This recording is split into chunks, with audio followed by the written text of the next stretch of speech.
Swear to keep it real, all the way real, and nothing but real, so help you God. I swear to keep it real, my nigga. Let's do this.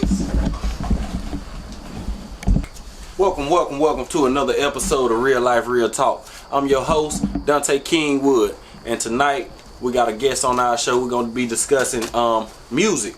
This guy right here, he does his own music. You know, I heard some of his music. I've been following him since he was a jet, knee high to a grasshopper. So that's why I called him on the show. The guy has an interesting perspective on things. He's mature for his age. You know what I'm saying? And he connections in the city, and he's really in the trenches. So I decided to have him on the show tonight. Tonight we got King Woo with us. So I brought you on the show to talk to you about a few things. You know what I'm saying? Us as being a part of the community, me being a musician, you being a musician, you know what I'm saying, we have a responsibility, you know what I'm saying. And I think personally, we lost a hold of what that responsibility is, because people idolize us that we don't realize idolize us. So the topic of tonight's show is going to be how can we use music to help our community, and what is music doing to hurt our community? It's almost like a two-part question. So if you want to chime in on that, man, let me know how you feel about the first part of the question. Matter of fact, let's do the negative first, right? How is music affecting our community?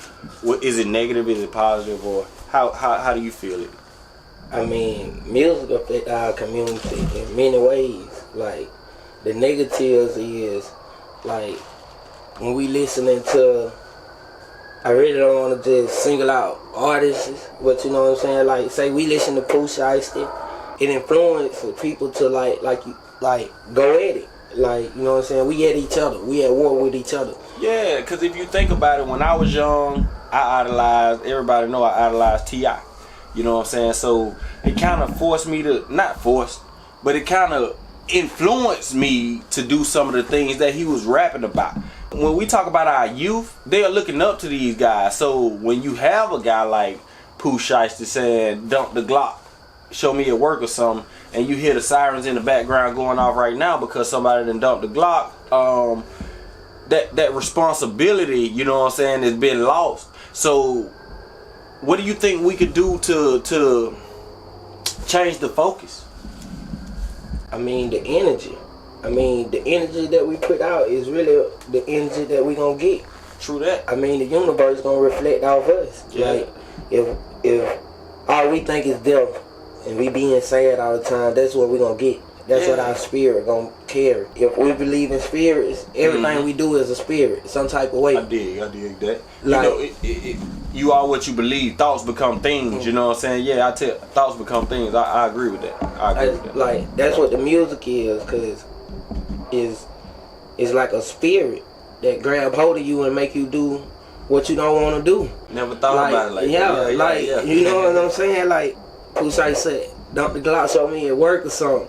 When a nigga in that spot, he like, dump the Glock on me at work or something. So now he turned. He ready to go dump his Glock. And if he in the club, you think it's that simple? Like, it's really the vibe, the energy. And everybody that's around, if they boosting that energy up and they giving you that momentum to just go get that, that's how he gonna feel. He gonna want to do it. So I want to transition this because I had a question.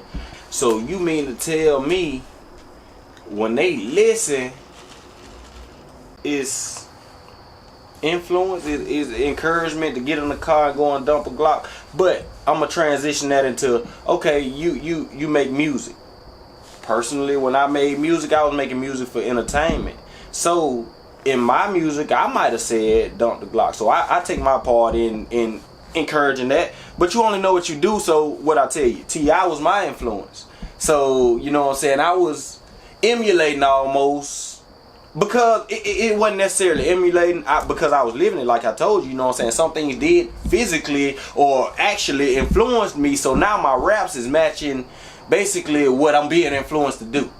Obviously, when my raps was about what he was kind of influencing me to live. I ain't gonna say to live, you know, because I was young enough. I thought a lot of stuff that rappers said was real. You know, it's hard to decipher because the clothes match what we think. You know what I'm saying? The jury match what we think, the money match what we think, throwing money and things like that. So you as a rapper, right? How do you formulate your lyrics to match what you want, the outcome you want? Like what we talking about, real life and real talk, like we gonna keep it real. Like all my music real.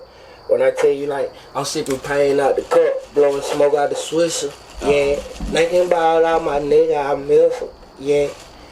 Just praying that I don't be a victim, yeah. I just wanna see my people know win, yeah. Like I really mean it.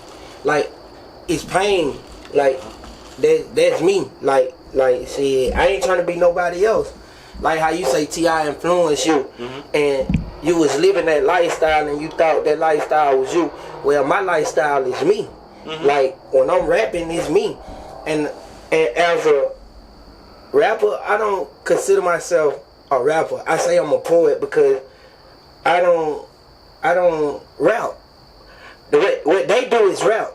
Rap is like entertainment. I don't entertain people. I try to help people. I bring people out of what they going through privately. My music is more on life. Like what we say, real life, real talk. Like I'm talking about life. I'm talking about my life, my struggles, my pains, what somebody else probably done been through, what can help them overcome what they've been through. It's relatable. So you don't make music about I'm not gonna put it in that aspect because you said it's your life. But you gotta know that your life is being influenced. You know what I'm saying? Whether you feel like it, because you say it was your life, it was my life too.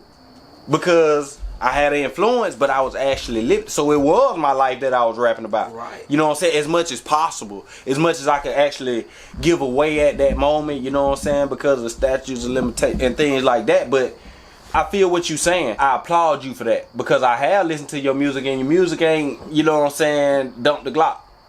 You feel me? And you a young guy. And it's too easy to fall in the influence of what just goes on in the industry just to make a dollar. You know, a lot of people, they call it selling their soul and sacrificing things like that. You know what I'm saying? That ain't necessarily physical. It's probably metaphorical, but it's about that devil, that money. And I don't see you know what I'm saying, playing to the money. I had a question, you know what I'm saying, when I was getting ready for the show and things, and you kind of hit on that point that it's pain music that you make. You know, I wanted to ask you, like, how did we get to the point where we even had to make pain music? My definition of hip hop, you say you're not a rapper, but you fall under the hip hop genre just because of the swing of the music and things like that. You know what I'm saying? We all know what make up hip hop. But how did hip hop turn into a thing where it's literal? Because hip hop, literal in its definition, is the hip hop, the jump, you know what I'm saying, the swag, the move to it, you know what I'm saying. The music had a swag, and that's just my interpretation. But we know generally that's what hip hop is, the swing for black people, the hip for black people. We talking about a different era and times now. Like you got Young Boy, that age group from Ice Cube and T.I. to 50 Cent to these guys, these different eras of the music genre. Like you said, they had swag then, but then we started coming on down to more of the gangster rap. More side of back in the days, we were more on the family and groovy type music. You coming with the family, you jigging with your women, and you grabbing your women, you loving on them. You know what I'm saying? Until they say a gangster don't dance, right? Till they say a gangster don't dance. They lied. They lied about all that, bro.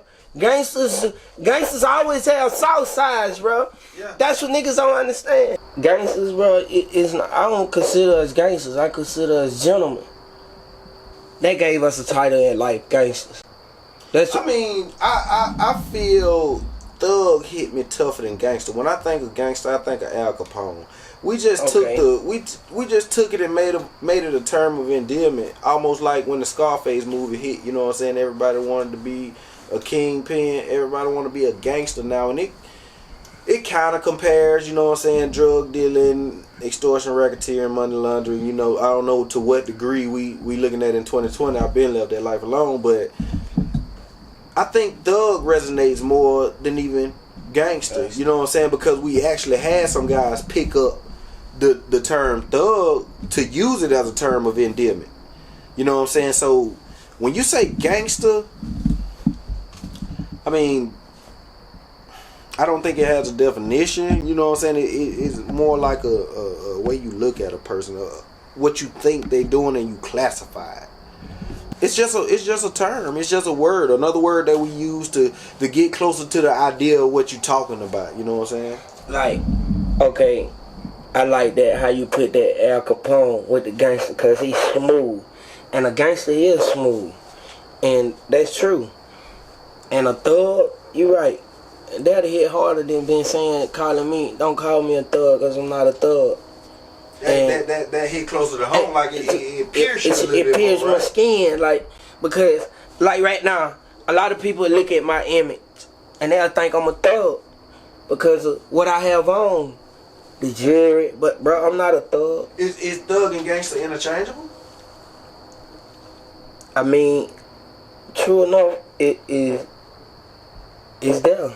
I think so. I think we use it interchangeably for the simple fact that they neither one has no definition.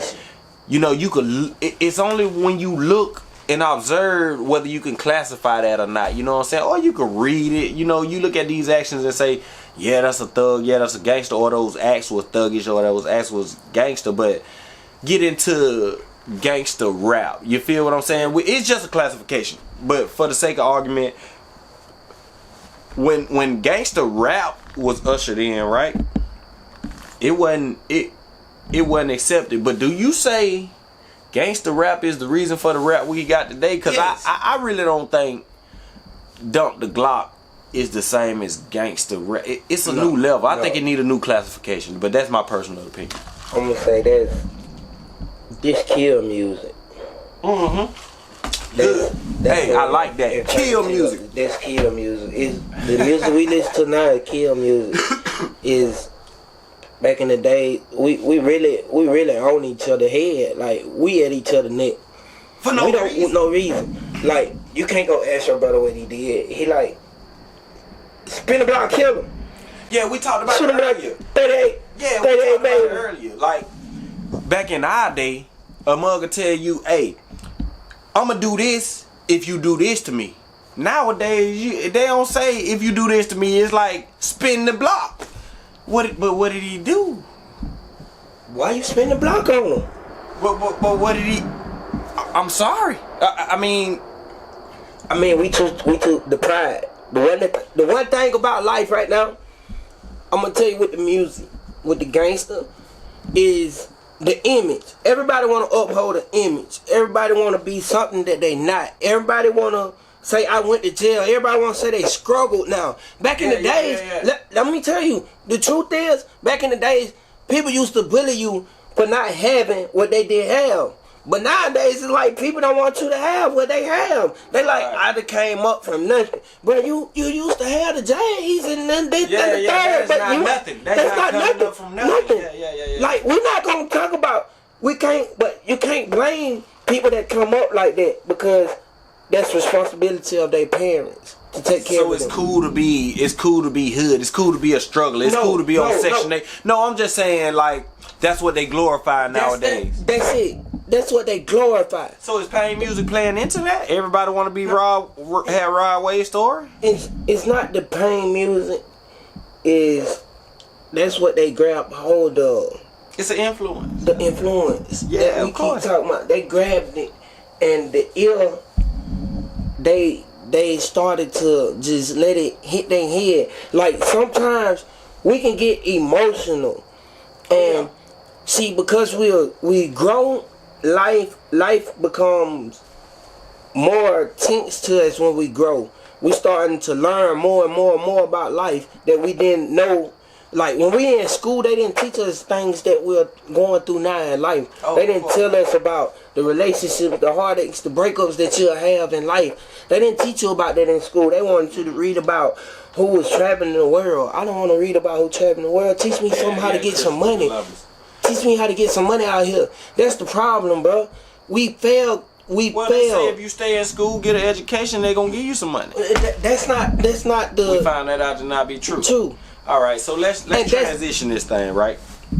Because the show had two parts to it. So what can we do as musicians, as people, as a black community, or can we use music to bridge the community, to uplift? Because if it's tearing us down, we can obviously use it to, uplift ourselves. What should we do to go in that direction? Change the music. Change what you talk about. But how? I'm asking how. I mean, you gotta move. You gotta be able to create. Mm-hmm. If your mind is creating what you see, if you rapping about your life, you can rap about something positive. Mm-hmm. You can rap about how to uplift your brother. You can rap about how to bring him out the struggle. You can tell him how to go get a job, a better way. Like. And you do that in your music? In my music, I'm gonna tell you to go get a job. Put down the gun. That ain't the right way. Like, if you ever listen to me, I'm gonna be honest. I barely cuss in my music. Reason I don't cuss in my music too tough is because my mama always told me. She said, you got more than just your ear that listen to your music. Mm-hmm. She said, if you want other people to listen to your music, give them something that they'll listen to. Okay. And I had to understand that everybody don't want to hear cussing. Some people want to hear clean music. And if I can give it to them straight, and they can listen to every word and say every word, and then the quickest people that pick up your music is a child. A child will take your music and give it to a parent. And the parent will learn your music off of that child, because the child, they're just like giving them their ABCs. When I was running the circuit, man, you know what I'm saying? It was, for a while, you know what I'm saying, it wasn't, I didn't allow my daughter, but she got of a older age where it was all except, because I wasn't going as hard. I kind of took the approach that I calmed it down some because of my daughter. So, her friends, still call me Killer King to this day. You know what I'm saying? There's certain people that call me Killer King to this day. And that means whatever I said in that music had an influence on them. So if I go back in my catalog and go back in my brain, what was it that caught their attention that keeps that music, forward in their mind? So I feel like as musicians, you, everybody have a responsibility. I think we can come to the consensus that if the music changed, the people will change. Just think about Marvin Gaye, man. Like where we were in the world when Marvin Gaye was doing his thing. War is not the answer. And it's love. So when you spread love through music, it resonates. Music resonates, period. I joke, but I actually listen to country music because country music is a music of love. Now, I don't agree with the structure of country because it's cultish almost, you know what I'm saying? They speaking to who they want to speak to, but if you just take the message from there and apply it to your life, you'll be all right, you know what I'm saying? And it's basically a message of love. It's basically a message of a family. It's basically a message of hard work, partying, you know what I'm saying? The same things we do, but it's just cleaner, almost. They ain't ashamed to tell you that they love their wife. We got to get to that point, you know what I'm saying, where our music ain't damaging us. Because if you telling my 7-year-old son, he just so happened to get on YouTube and it's a commercial, you know what I'm saying, and it's your little rap video saying fuck 5 bitches. Now my son, you know what I'm saying, I don't have him on the full parental thing because he can't get all he want to get to with the full parental thing. So it just so happened that video come up there now. You got the full parental. But if you telling him war is not the answer, I'll let you get the final word, man. Just tell us, just give us some encouraging words. What you got out, you know what I'm saying? What your album's doing, man? What you got in the streets right now? I'm working on the album with Chabo, and we coming out with Real Sale, baby. It's talking about our life, you know what I'm saying? It's really talking about what we go through. It's a diversity of different music. And I got with Chabo, man, you gonna have some upbeat shit. Like we coming different. Like we trying to get them that different vibe. Like, but you that fire though, bro. I can't lie to you, man. You played a little bit out the catalog for me. You that fire, bro. I appreciate Can't even lie. Like, can't even lie, bro. I really been in the shadow because it's like the image that people want me to portray. I don't want to portray it because I'm not that image. I want to be me. You mean like that thug gangster? Yeah. Like, I don't want to do that. Well, they might say if you dress it up and don't look like a thug or a gangster, because we talked about it earlier. Like, when you say thug and gangster, there's no definition. It's just what they see. So you don't feel like if you clean it up, that they will stop doing that? I mean, why I gotta clean it up for people to take me for who I am? I mean, I shouldn't have to clean myself up like as I gotta wear a suit of tie everywhere I go for somebody to take me serious. Like, I seen businessmen who done just wore a pair of shorts and a t-shirt, jeans and jeans and work boots. Yeah. I know like, plenty millionaires. Like jeans and work boots. Like, they come in, but we would never think they millionaires or nothing because they ain't got on a suit or a tie. But we look at a man with a suit and tie and think he got plenty of money.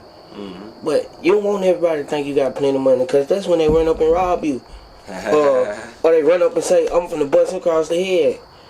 But it goes different ways. In so many, in life, them things play so many ways on us. How could you judge me? That's like judging me now on being a thug or a gangster, or like you say, that don't have no definition. And then I shouldn't be a definition. I shouldn't be your definition.